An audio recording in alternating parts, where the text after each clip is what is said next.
Welcome to week 5 module 21 of database management systems course in the IIT Madras online BSc program. In the last week, we have dealt extensively with relational algebra, calculus, showing their equivalence, and then started off with the design process for database systems.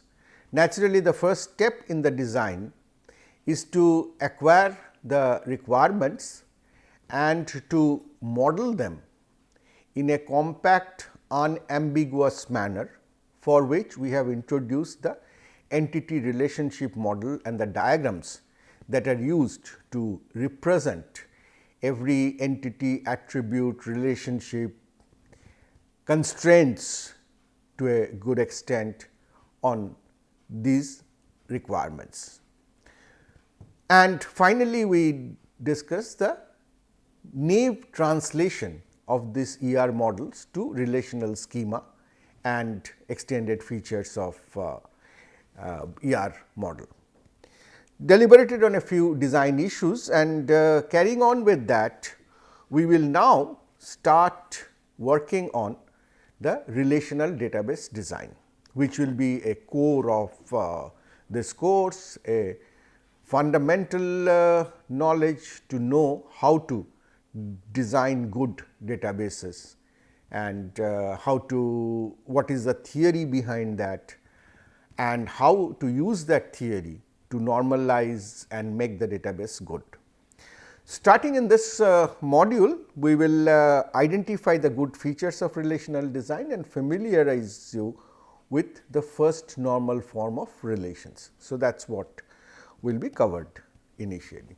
So, first talking about what is a good design, because you can by now you must be realizing that given the same set of attributes and properties that we need to keep the data elements, there could be multiple ways we can design the attributes, multiple ways we can design the tables. So, at a top level, here are some I should say good design practices or good design appropriate design goals. This is not an exhaustive list, but mostly the strong points we want to talk about. That is, your design must reflect the real world structure, because as we explained in terms of modeling, that whatever you will do based on this design, and that must be representative perfectly or adequately of what is happening in the real world, or what can happen in the real world, or what should happen in the real world. Then you have to remember that you are doing a design at one point of time, and naturally the possibilities of data that can come in your database are immense. They are potentially infinite, but your design must be done in a way so that it can represent all expected data over time in future. So, this adequacy of the design is very important. Third is, it should avoid redundant storage of data items, because certainly databases become large, huge, and if you have redundant storage, then you are losing money in terms of the storage. Certainly, it has to be efficient in terms of access. You want the responses to the queries as fast as possible. It should support maintenance of data integrity. We have talked about various types of integrities. These must be supportable on your design adequately, and it should be clean, consistent and easy to understand, because certainly you are not going to live through the entire life cycle of the database. Others will be there, so it should be easy for them to understand. It should be a clean design. Now, there could be, there would be several other goals also, but these are the primary goals.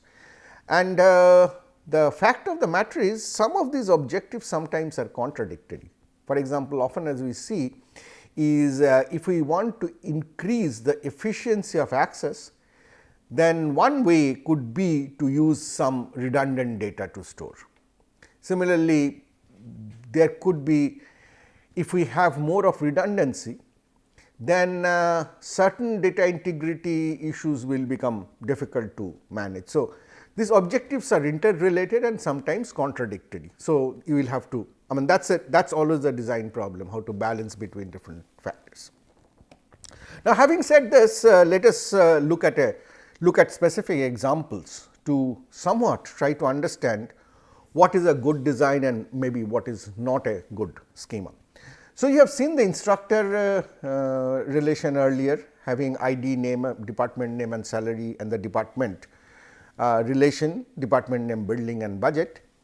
Now, what if, now this is something which you have seen which has been done by the designer, but initially what you know that there are instructors, there are departments, instructors have certain attributes like salary, the department they belong to, their ID, and departments have buildings and budget. So, one, if we assume, and that is what often is the point where we start with, is suppose I make a table to keep all this information. Certainly, that will have adequacy. I mean, that is not a problem. So, if we have that, then we see, well, what are the things we will have to see? First is the key is the ID, which is quite obvious because it has been created for that purpose. Now, if you see, for example, the row of Einstein and Gold, let us look at these two rows. You can see that the building and the budget are repeated, they are duplicates. Why are they duplicates? Because the building and budget is necessarily properties of the physics department, and both Einstein and Gold belong to the physics department, and it is not limited here. Wherever you have multiple instructors belonging to the same department, the building and budget will be repeated. They are redundant information because naturally they cannot be different. Right? At the same time, you can see that things like the name is not a redundant information. The names will be as they are. Salary is not redundant, department name is not redundant, there is no repeatability in this. So, as we see that out of the possible attributes, some in a table could turn out to be redundant, whereas some are not. And the question is, how does this impact our design or the issues that we have talked of? Now, this is another example where you have the section class. I have marked the keys here, and you have section. These are talking about the sections for different courses in a certain semester of a year. These are given as two different schemas, but what if you combine them together, if you put them together. So, depending I mean you put the section ID attributes, building, room number also in the section table and make a bigger table. If you start from there, is there a problem? Now, you can put some thoughts while you study. You will be able to reason that in this case we will not have any repetition. Right. So, what I am trying to point out through these examples is that there are certain cases where we will have repetition, and that may also be for certain attributes, and then there could be some cases where you do not have repetition. So, this is what we will need to understand to actually make a good design. So, we talk about redundancy. Redundancy is when you have multiple copies of the same data in the database. Right. This happens as we will come to this term normalization, but just to get you familiar with the jargon, this happens when the database is not normalized. Now, what is the problem with redundancy? What if we have redundant data? Of course, it will take more storage is a no-brainer, but the serious problem is redundancy leads to anomaly. That is, inconsistency can arise when you are changing the data in a database that has redundant data. Right? So, it will happen in all poorly planned databases, and there can be three kinds of anomalies. Anomalies that happen with insertion, insertion anomaly, anomalies that can happen with deletion, deletion anomaly, and finally, the update anomaly. Now, what is an insertion anomaly? Insertion anomaly happens when the insertion of a data record is not possible without adding some unrelated data to the record. Right. For example, let us say in that whole big instructor with department table, we want to add an instructor who is going to work for a department which does not have a building as of now, or which does not have an allocated budget as of now. You will not be able to add that instructor.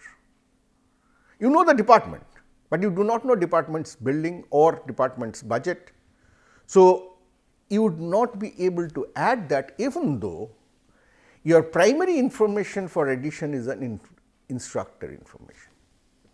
If you had instructor and department table separately, you could have added this instructor without any pain, because you know the department name and you do not need to know the department budget or the building. So, this kind of situations is called insertion anomaly. A deletion anomaly happens when the deletion of a data record results in losing some unrelated information. For example, let us take again the case of instructor with department. If you happen to need to delete the last instructor of a department for some reason, then certainly the associated information of budget and building will also get lost. But the department is not disappearing. It is just that currently it is not having any instructor. But when you delete the last instructor, since it has all the information together, you will also lose the building and budget information. If these two were in two separate tables, this will not happen. Finally, the update anomaly will happen when you have a lot of redundancy, and therefore, the same data is repeated multiple times. As we saw in computer science, there are 3 records and so on. Now, suppose in that same case, we want to update the budget, because every year or 6 months the budget gets updated. Now, this update has to happen in all the 3 records. So, if your application for some reason of erroneous logic misses out on updating any one of those, then you will have inconsistency. So, having redundancy can cause any one or more of these anomalies and consequent problems to work with. So, therefore, we come to the first conclusion that redundancy leads to anomaly, and in our example the relation instructor and department pair is better than instructor with department big table. Now, question is what causes redundancy? If you think little bit more, you will find that the redundancy in this case was caused by the fact that department name by itself decides the building and the budget. It is not the instructor, or it is not the ID of the instructor or the salary of the instructor. It is the department name which uniquely decides the building and the budget. So, we say that the building and budget depends on the department name, right. So, there is a dependency. All attributes are not independent, all attributes are not, as you have come across this idea in terms of discussions on key, but we are kind of generalizing that you can see now that the department name decides building and budget, or in other words building and budget depends on department name, which means that whenever you repeat the department name, if the budget and building are on the same table, they will also get repeated. So, dependency is what causes the redundancy. So, the question is how to remove or at least minimize the redundancy. The way to do that is to partition the relation, partition the table into smaller tables, smaller relations. As you have seen, instructor with department big table, when you partition it in terms of instructor table and department table, then you do not have the redundancy and the consequent anomalies. Now, obviously, this is an example case, looks like magic, but there has to be a structured procedure to do this. So, that is what we are going to learn. So, good decomposition, we have to know what is a proper way of doing. The good decomposition will mean that dependency will be minimized. Obviously, the consequent question is every decomposition good? Obviously not. It has to have certain properties, it must preserve the information, it must honor the dependencies, it must be efficient, preserve the information in the sense that after a partition, I should be able to reconstruct the original table, right. So, there has to be a way to get that. So, there are various schemes of normalization and which work at different specific cases and gives you good decomposition. So, normalization gives you good decomposition. Good decomposition leads to minimization of dependency. Minimization of dependency leads to minimization of redundancy, and that leads to minimization of anomaly. So, we have to normalize. That is the basic lesson that we wanted to. Now, naturally, we talked about this, but when we say that department name decides building and budget, we formally call it as a functional dependency. So, a functional dependency is like written in the function notation. On left hand side, you have one or more attributes. On right hand side, you have one or more attributes. We say that the left hand side functionally determines the right hand side. That is, given a department, the building and the budget will be unique. This is the meaning of the functional dependency. So, the reason we have this, we have had this problem in the instructor with department table is the fact that department decides, functionally determines the building and budget, but it is not a key of that relation, right. We will come to this more. So, we need to decompose based on that. So, let us see what is not a good design. Let us say I have an employee table, ID, name, street, city, salary and so on. So, I am going forward and making a decomposition of employee 1 and employee 2 table ID and name, and the other is name, street, city, salary. Now, consider employee 2 relation. In employee 2 relation, name can be duplicate, right. 2 employees can have the same name. So, which means that employee 2 is a weak entity set, right. It does not have a key. As we talked about this earlier, that it does not have a key, because I cannot assume that 2 employees of the same name will not live in the same street of the same city and get the same salary, right. They are not distinguishable. So, what did we say? That in case of weak entity set, how do we model that relation? We have to have an identifying relationship, right. So, it cannot exist without the identifying relationship. So, let us see what if we do this kind of a decomposition, what kind of problem it can cause, what kind of loss of information it can cause. So, which is called the lossy decomposition. So, there is an instance, here is an instance of the original employee table together, right, and we are just showing 2 records out of that. Now, we have decomposed it, employee 1 having ID and name, and employee 2 having name, street, city and salary. Now, the question is, how do you get the information back? What is common between these two is a name, right. So, note that intentionally we have taken 2 employees who have the same name, right. So, how do you get this back? You have a common attribute. How to get the correlated information is to join. We have talked about natural join. So, we are doing a natural join on the common attribute name and this is what we will get. So, if you look at, then this record is what we had and this record is what we had. Right. I am sorry, just Kim main page 75,000. So, this we had Kim, this is Kim main or Kim north Hampton, this is what he had, right. So, we had 2 records, but with the join we have got 2 more records additional, because since name is not unique, when we have done the cross product, we have created entries like this. In the cross product, we have created entries like this and like this, right, which are actually not what is the reality. Right. So, this is called a lossy decomposition. Yeah, I mean the sense of loss is different here. I mean by loss we usually mean less, but if you get more records than what you had started with, then you have lost information as well, right. So, that is the basic problem, and we will have to look for solutions on this.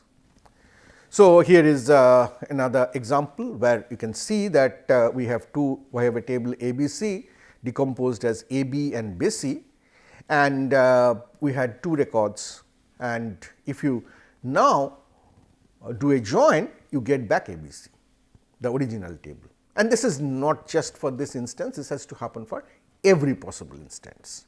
And then we will say that this is a lossless decomposition, or we often say, since we get back the information through join, we say this is a lossless join information.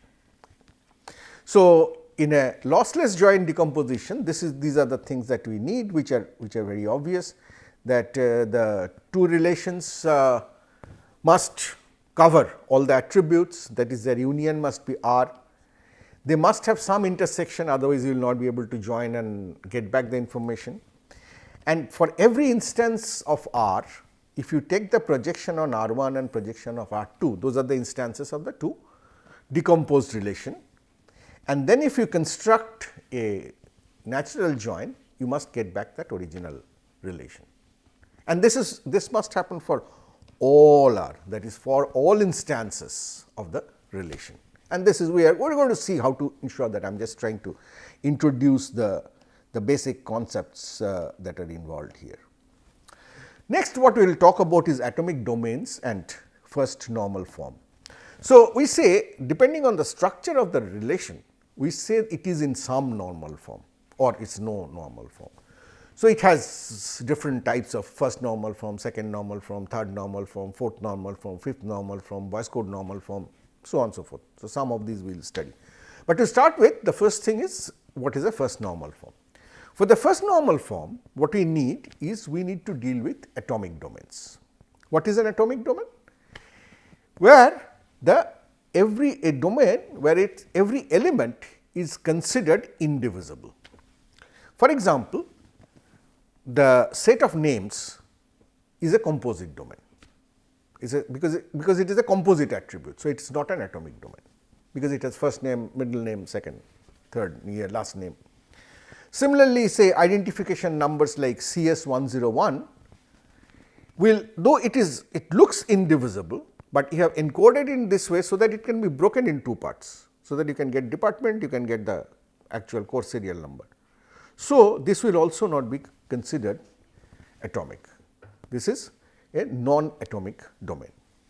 So, we say a relational schema R is in first normal form, as you say, if domain of all attributes are atomic. Every attribute must have an atomic domain, right. So, you should not have name, you should have first name, middle name, last name, like that.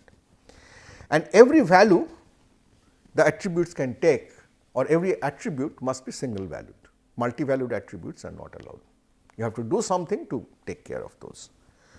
So, this is a basic premise with which we start, and we assume that all relations are in first normal form. If they are not, then we will have to do something to take them to the first normal form before we can do the next task. So, atomicity actually is a property of how elements of the domain are used. For example, strings are always used as strings, not as individual characters. So, strings are normally considered indivisible. But as I said, the course number like CS0012 or EE1127 will not be considered atomic if you intend to extract the first 2 characters from the from this course, and the domain, or say if this is roll number. So, if you want to extract the first 2 characters to get the department and then the actual number. So, your roll number is not an atomic entity, because how do you extract a part and deal with it, which means that you are not remaining within the database. You are going to the application program, which will take out the first two characters, find what is the department associated information. So, this leads to the information being managed by the application program and not within the database. So, that causes the potential difficulties and therefore, will be avoided. Now, let us say a relation which is not in first normal form. So, this is one, you have customers, their name, surname, and you have telephone numbers. Now, there are two issues. First of all, this is not in first normal form for two reasons. One is telephone numbers are not indivisible, are not atomic. Like this basically is written in the US style. We probably will write in a different style, but the fact is that every country's telephone numbers have certain components. So, you can see that again, like the roll number case here, you have three components here. You have three components here. Actually, you have a fourth here and so on, right. So, telephone number is composite, therefore, this is not in 1NF. Further, a customer may have multiple telephone numbers, right. So, if the customer has multiple telephone numbers, then naturally it is multi-valued, and therefore, for that, by that condition also, this is not a 1NF schema. So, what I do is okay, we will say that we will have two telephone number fields and put them together. So, we now have two telephone number fields, each having one number each. Now, first let us assume that the telephone number is not composite. Let us say it is just altogether is just a, here it is a 10 digit or 12 digit whatever number, if we just assume that. So, but what is the problem still? There are several problems. We have tried to create two attributes to take care of the case of multiple values. First of all, these two attributes conceptually mean the same things, but we have just given them two. So, when you query, you would not know which attribute to query on, right. So, how do you search the telephone number? Should you use telephone number 1 or telephone number 2 or both, all these? Then the question is obviously why two numbers? Somebody may have 5 numbers, this would not represent that. So, this kind of a using multiple attributes to make it into first normal form is not going to work. So, what we do is now we have one field only and we use separate entries for separate telephone numbers of the customer. So, now what we have, since Pooja Singh has two telephone numbers, so you have two records for this. Obviously, the first problem is you have redundancy, you have duplicate information, redundancy coming in, which is, as we saw, is bad. The second issue that comes, that earlier ID was the key, the customer ID was the key, but now it cannot be because there are multiple records with the same ID. So, in a very queer way, ID and telephone number pair becomes the key, right. How are you going to deal with, because a telephone number is a frequently changing number, a number can get bad, someone can discontinue or add a new number and so on and so forth. So, what is a better solution? A better solution is, you can see that these are two different concepts. One is the customer, its name and so on, and one is the telephone numbers, right. So, why not separate it out, do not keep them together. So, have a customer table which has the customer information and have a customer telephone number table which has the telephone number information, right. So, the customer ID is a common attribute through which you will be able to join and get the original information back. So, it is kind of why is this happening? Because there is one-to-many relationship between the parent concept and the child concept, or between customer ID and the telephone number. Right? One customer ID can have multiple telephone numbers. This is the key observation. Rest of it is an example. But whenever you have this, when you have within a relation a one-to-many relationship between attributes, you are going to have this problem.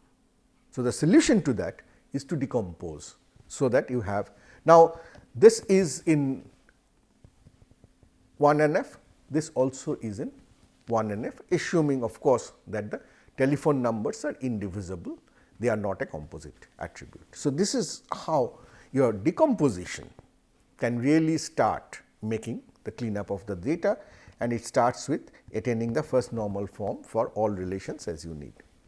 So, in this module you have identified the some good features of the relational design and discussed the basic issue of why you need normalization to reduce redundancy and anomaly, and we have familiarized with the atomic domains and first normal form.